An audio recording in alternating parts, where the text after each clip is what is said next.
माधव दास जी जब जगन्नाथपुरी गए तो 3 दिन तक महाप्रभु जगन्नाथ जी को उन्होंने दर्शन नहीं किया। जगन्नाथपुरी पहुंचते ही जगन्नाथ जी का श्री मंदिर देख करके रोने लगे और रोते रोते समुद्र के किनारे बैठ गए और जाकर के अपने आप को कोसते हुए रुदन करने लगे। किसी ने पूछा माधव दास जी ने दर्शन क्यों नहीं किया? बोले माधव दास जी अपने मन में विचार करने में 21 वर्ष का हो गया, अपने 21 वर्ष मैंने विषय भोग में व्यतीत कर दिए, जगन्नाथ जी की शरण में पहले क्यों नहीं आया?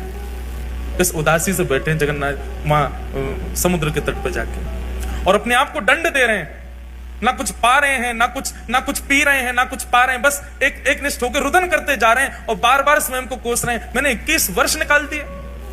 अरे तो भाई किसी ने कहा माधव दास जी को प्रसन्न हो जाना चाहिए, अब तो आ गए शरण में। बोले अब जीवन का कोई पता है क्या? मेरे जीवन के केवल इतने ही दिन हो, 21 वर्ष 6 दिन की मेरी आयु हो, तो इसका मतलब अब शेष 3 ही दिन रह पाऊंगा मैं ठाकुर जी की शरण में। 21 वर्ष तो मैंने विषय भोग में निकाल दिए। इस बात से परेशान होकर रोने लगे। अच्छा, माधव दास जी ने कोई 3 दिन का नियम नहीं लिया था। माधव दास जी तो मृत्यु पर्यंत अनशन पर बैठ गए समुद्र के तट पर जाके कि मैंने अपना जीवन व्यर्थ कर दिया, ठाकुर जी की शरण में पहले नहीं आया। 3 दिन बाद महाप्रभु जगन्नाथ जी ब्रह्मवेदी पर बैठे हैं, महाप्रसाद सामने रखा है, लक्ष्मी मैया हाथ जोड़ करके खड़ी हैं, ठाकुर जी से कह रही हैं नाथ भोग आरोग। जगन्नाथ प्रभु कह रहे हैं देवी इच्छा नहीं हो रही। क्यों? आप तो जगन्नाथ हो, आप तो प्रसाद देखते ही महाराज हाथ लंबे कर लेते हो, दूर दूर से पानी लग जाते हो, और आज आपको इच्छा नहीं हो रही, क्या बात है?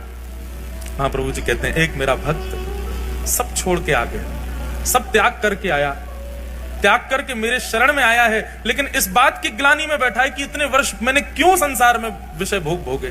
और वो भूखा प्यासा 3 दिन से पुरी में समुद्र के तट पर बैठा है। मुझे उसकी याद आ रही है, मुझे भूख नहीं लग रही है, तुम कुछ करो, उसके पास प्रसाद भिजवाओ, वो पाएगा तब मैं प्रसन्न होऊंगा।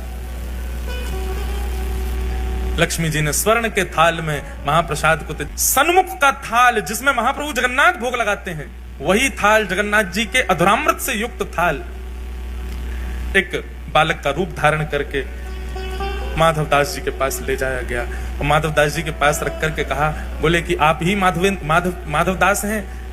स्वर सुनकर के बोले हाँ जी मैं ही हूं। बोले श्री ठाकुर जी ने आपके लिए प्रसाद भेजा है मंदिर से, पा लीजिए।